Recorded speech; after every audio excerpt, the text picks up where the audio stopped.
Terima kasih. Ya apa iki ngomong-ngomongnya diawali saka apa iki? Diawali monggo. Ya anu apa pembicaraan hari omong-omongnya apa dhewe iki nyantai nek sembarang. Langsung pertemuannya hari ini sing apa hari rencana-rencanakan kan yo ora. Karena kan awake dhewe repot ya. Sibuk kan gitu ya. Terus anu lek apa? Saiki aktivitasnya apa lek? Terima kasih. Sadurunge matur suwun Mas Semut mengundang saya ke rumahnya yang sudah lama tidak bersilaturahim. Terima kasih atas sambutannya dan lain-lain. Sekarang kesibukan saya pribadi tetap bekerja Mas, meskipun nggak rutin. Jadi tetap bekerja di salah satu perusahaan yang memang terkena imbas pandemi sehingga bekerjanya itu kena rolling. Jadi seminggu kadang 3 hari, kadang 4 hari. Di samping itu sudah hampir 1 tahun ini saya berusaha bertahan di tengah pandemi dengan yang selama ini sama sekali tidak saya geluti, yaitu jualan makanan. Jadi makanan itu frozen makanan cepat saji, frozen food seperti itu, kayak buah frozen, makanan frozen, ikan frozen dan lain-lain. Dan itu juga lakukan ya. Apa sih? Apa menghentarkan. Ya, jadi pada dulu awalnya memang saya sama istri itu berawal dari sekedar iseng, maksudnya iseng. Waduh, mulai sepi, dodolan opo, wis gak kerja. Akhirnya mencoba. Awalnya saya dari GoFood. Jadi GoFood itu miliknya Gojek itu? Iya, miliknya Gojek itu. Seringkali dapat orderan masuk itu pesen-pesenan masuk di GoFood. Saya sebagai driver itu pesanan makanan-makanan yang cepat saji. Dan memang yang punya aplikasi-aplikasi itu rata-rata memang distributor. Saya berusaha ketika dapat pesanan, oh ini ambil food. Ternyata dia makanan cepat saji yang berupa frozen. Saya inget-inget, oh ini alamatnya di sini, ini alamatnya di sini. Kok rame tiap kali ada GoSend, ada GoFood, kok sering kali makanan macam ini. Nah, saya berusaha untuk mencari info, ya apa sih caranya dodolan panganan kayak gini iki. Akhirnya di situ saya mulai nyoba iseng.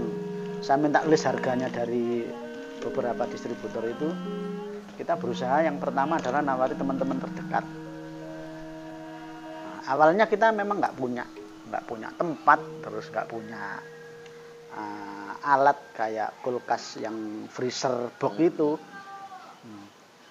Itu awalnya sekitar 1 tahun yang lalu sebelum pandemi, sekitar bulan Desember 2019. Jadi kita mulai dari situ, kita nawarin teman-teman, kita upload gambar yang kita minta dari distributor tadi. Nah, pertama, kok laku? Ternyata pesanan kok laku.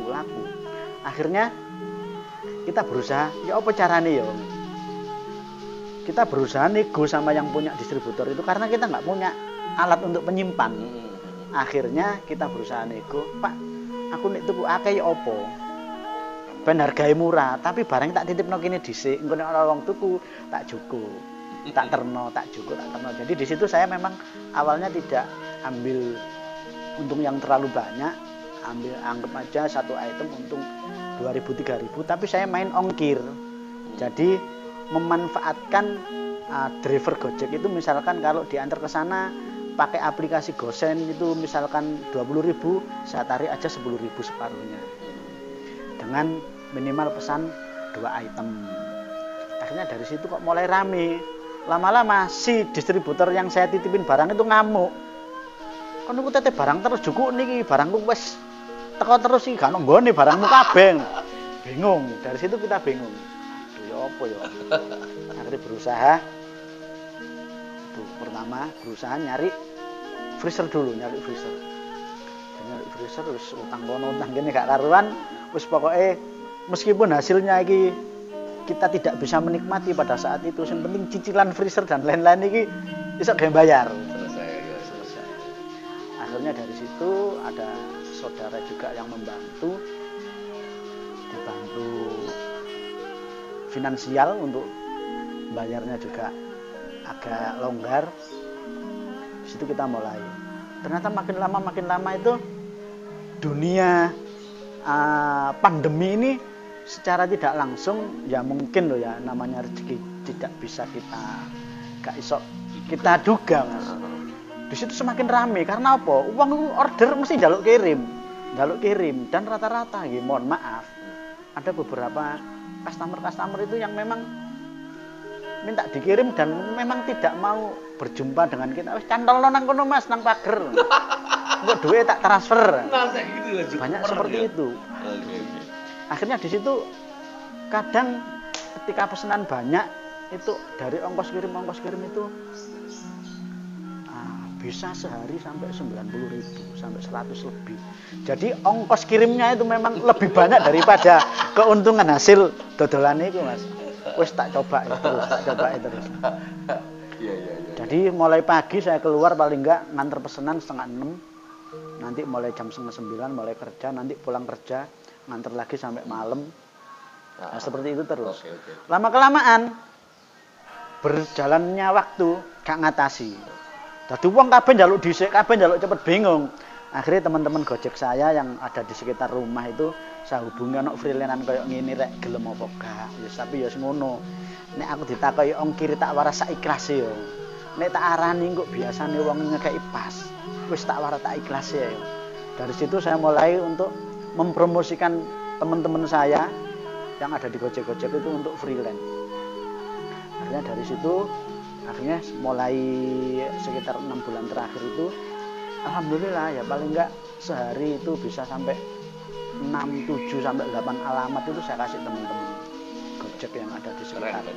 Terus yang jadi pertanyaan gini, hidup kan tak lihat juga jenengan tuh ya naik turun dengan banyak pengalaman, yo tahu kerja dadi iki, kerja dadi apalah akeh ya. Terus kan kok jenengan punya mental ini. Sementara meneh kan orang di umum masyarakat umum itu jenengan itu punya latar belakang pendidikan iki yo ora biasa. Maksud untuk Indonesia artinya jenengan iki yo wong cah kuliah. Ngono kan. Artinya biasane iki nek wong nek sekolahe dhuwur ngono ki pekerjaan sing tak kira dengan banyak perjuangan koyo ngene jatuh bangun ki yo ando. Nek terlalu milih-milih gitu loh. Kok jenengan di mental ini alasannya piye?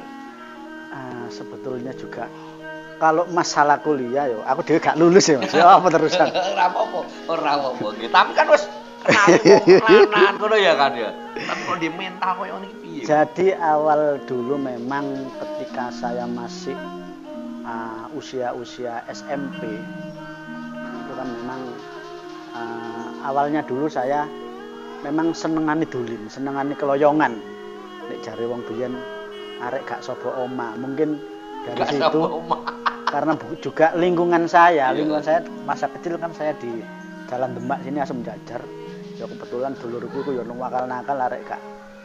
Ya ngono tapi ya alhamdulillah mungkin itu juga suatu pembelajaran untuk mental saya yang nek ngomong ya untung juga pada waktu itu akhirnya saya bisa mentas teko kampung yang untuk lingkungan yang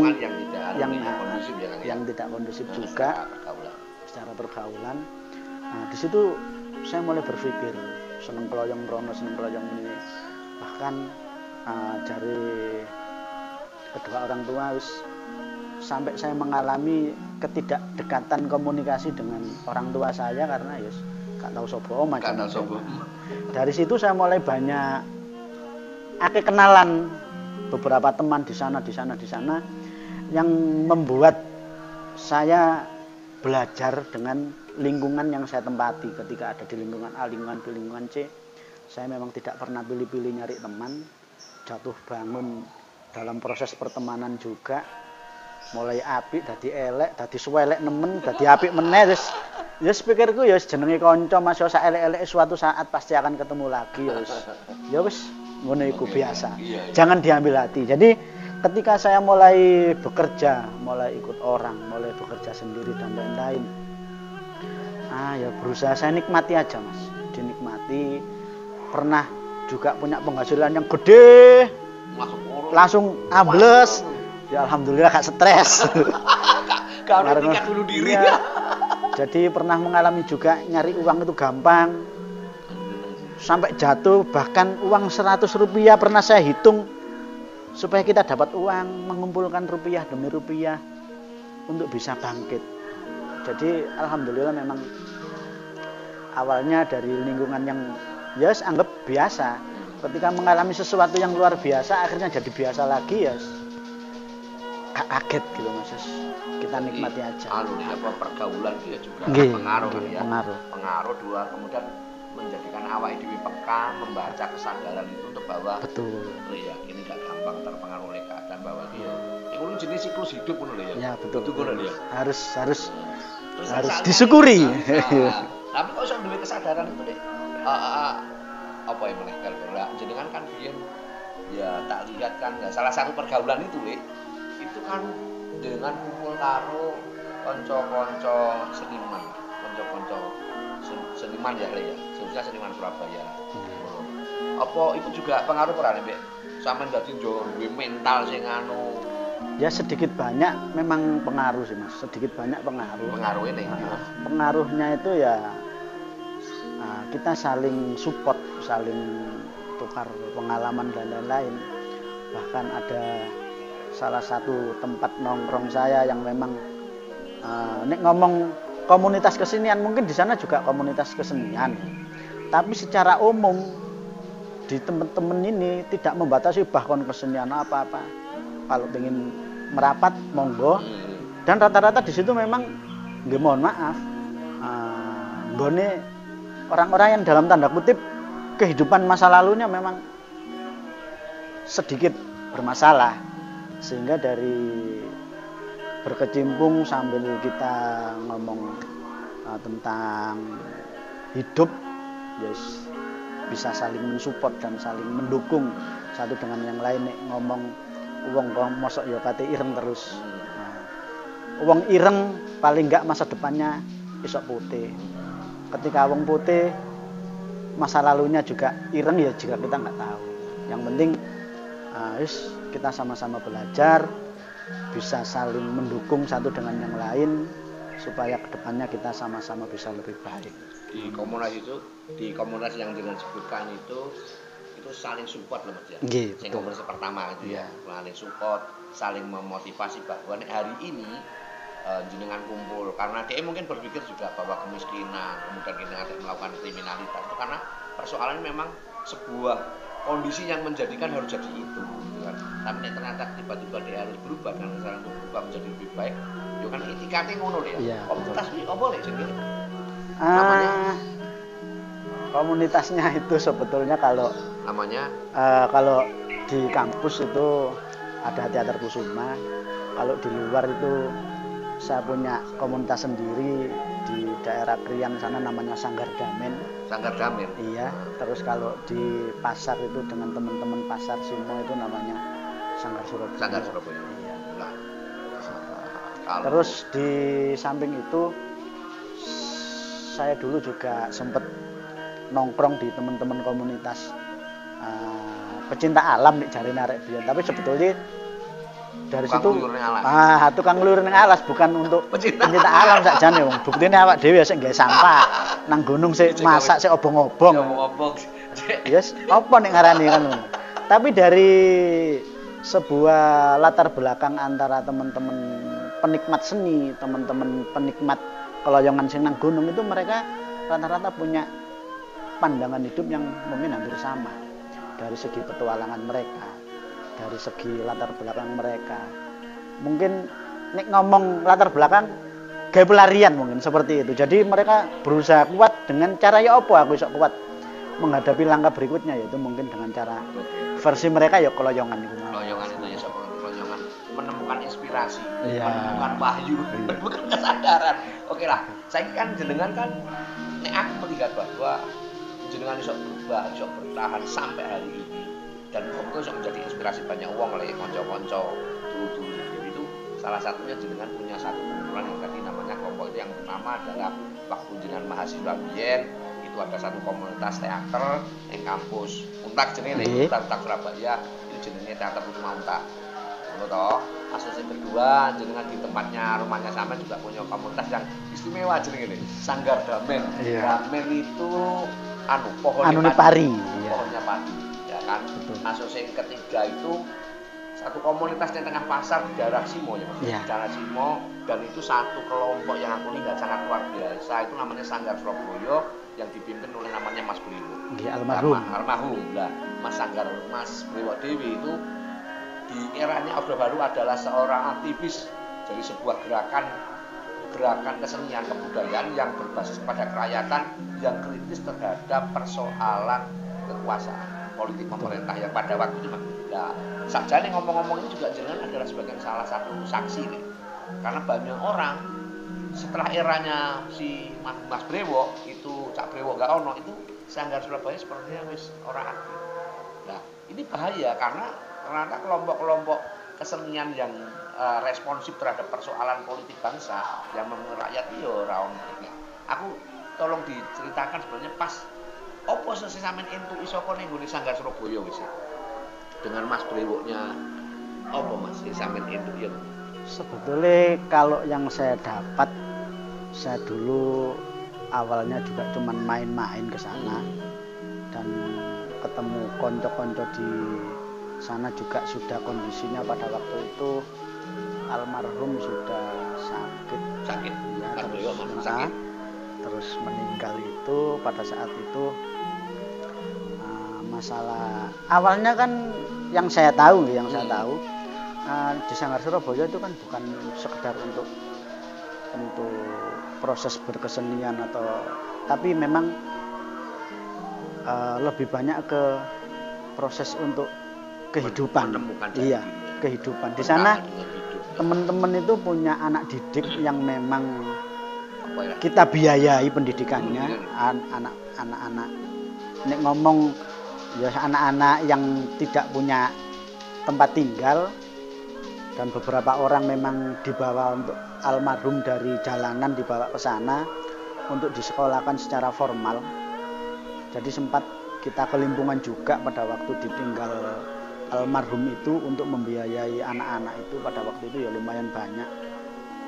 Sempat kita nyarikan donatur, tapi memang donatur dari Sanggar sendiri itu kita tidak pernah menghubungi donatur yang memang kita tidak kenal, yang memang rata-rata notabene teman-teman donatur itu memang komunitasnya dari Sanggar sendiri yang sudah keluar, sudah bekerja dan lain sebagainya, sehingga kita bisa minta tolong untuk membiayai adik-adik ini.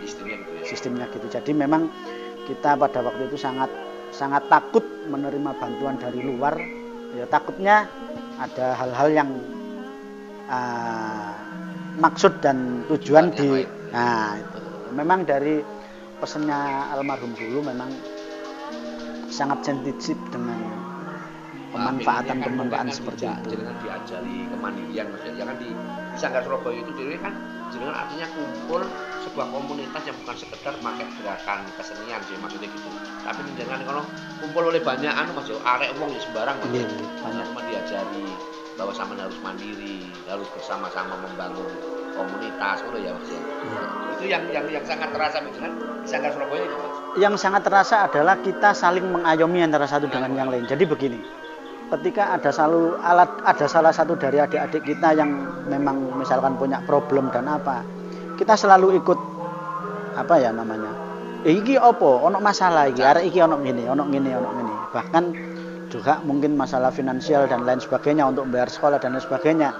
Itu memang kita berusaha, kalau kita tidak bisa memberikan sesuatu misalkan berupa materi uang, paling enggak kita punya pemikiran solusi. Ya apa carane? Misalkan kayak iki aku ono peluang kerja yang seperti ini, iki koyo ngene. Ayo dilakoni untuk hasilnya tiga adik-adik seperti itu ada. Jadi nek ngomong tentang apa ya aku mau mas saling memberikan motivasi antara satu dengan yang lain, terutama adik-adik yang masih kecil-kecil ini. Pada waktu itu memang sekolah juga ya nek ngomong pinter ya gak pinter, ngomong bodoh ya gak bodoh, jenenge wong teman-teman juga tidak punya pegangan yang hidupnya tiap hari di pasar, bahkan turun nyenyak pun juga susah. Jadi memang adik-adik dulu memang tidurnya di situ. Bahkan sampai sekarang itu ada yang beberapa orang itu tidak tahu orang tuanya itu sengendi wong tua aku digoreng gak ketemu, ada yang seperti itu. Sekarang sudah menginjak dewasa semua dan alhamdulillah udah bekerja sendiri-sendiri meskipun belum bisa maksimal, tapi alhamdulillah beban dari kita dikasih mandat untuk melanjutkan pendidikannya adik-adik ini alhamdulillah bisa sampai selesai.